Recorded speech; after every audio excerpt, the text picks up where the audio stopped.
राज्यातील विविध जिल्ह्यांमध्ये मागील 3 दिवसांपासून जोरदार पाऊस होत आहे. तर मध्य महाराष्ट्र, उत्तर महाराष्ट्र, मराठवाडा आणि विदर्भामध्ये मध्यम स्वरूपाचा पाऊस झाला.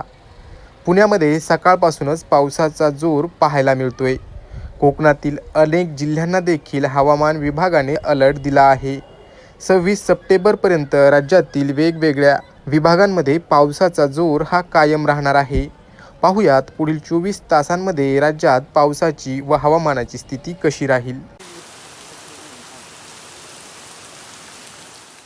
मुंबई शहर आणि उपनगरामध्ये पुढील 24 तासांमध्ये रात्री किंवा सकाळच्या वेळी मुसळधार ते अतिमुसळधार पावसाचा इशारा हवामान विभागाने दिला आहे.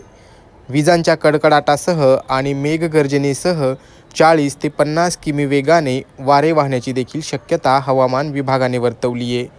तर मुंबईतील कमाल तापमान 32°C तर किमान तापमान 23°C एवढं असेल. 26 सप्टेंबर रोजीसाठी पालघर जिल्ह्याला रेड अलर्ट, मुंबई, ठाणे आणि रायगडला ऑरेंज अलर्ट, तर रत्नागिरी आणि सिंधुदुर्ग जिल्ह्याला येलो अलर्ट हवामान विभागाने दिला आहे. पुण्यामध्ये सकाळपासूनच दमदार पाऊस होतोय.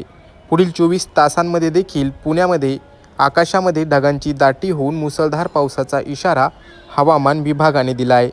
तर पुण्यातील कमाल तापमान 29°C तर किमान तापमान 23°C एवढं असेल. पश्चिम महाराष्ट्रातील कोल्हापूर आणि सातारा या जिल्ह्यांना हवामान विभागाने येलो अलर्ट दिला आहे. उत्तर महाराष्ट्रातील नाशिकमध्ये अतिमुसळधार पावसाचा इशारा देण्यात आला आहे. नाशिकला रेड अलर्ट, धुळे नंदुरबारला ऑरेंज अलर्ट हवामान विभागाने दिला आहे. तर जळगाव आणि अहमदनगर जिल्ह्याला येलो अलर्ट देण्यात आला आहे.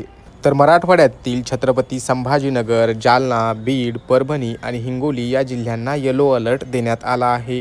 तर विदर्भातील सर्वच्या सर्व जिल्ह्यांना हवामान विभागाने येलो अलर्ट दिला असून विदर्भातील जिल्ह्यांमध्ये मध्यम पावसाची शक्यता आहे. तर मंडळी, हा होता राज्यभरातील हवामानाच्या स्थितीचा आढावा. एकंदरीत मराठवाडा आणि विदर्भावरील पावसाचा जोर हा काहीसा कमी झाला असून आता मध्य महाराष्ट्र आणि कोकणातील जिल्ह्यांमध्ये पावसाचा जोर हा वाढला आहे. मुंबई आणि पुण्यामध्ये पुढील 24 तासांमध्ये मुसळधार पावसाचा इशारा हवामान विभागाने दिला आहे. त्यामुळे या दोन मोठ्या शहरातील नागरिकांनी योग्य ती काळजी घेणं गरजेचं असणार आहे. तर देशामधून मान्सून परतण्यास सुरुवात झाली आहे. राजस्थान, गुजरातचा काही भाग आणि पंजाब, हरियाणामधून मान्सून परतल्याचं हवामान विभागाने स्पष्ट केलं आहे.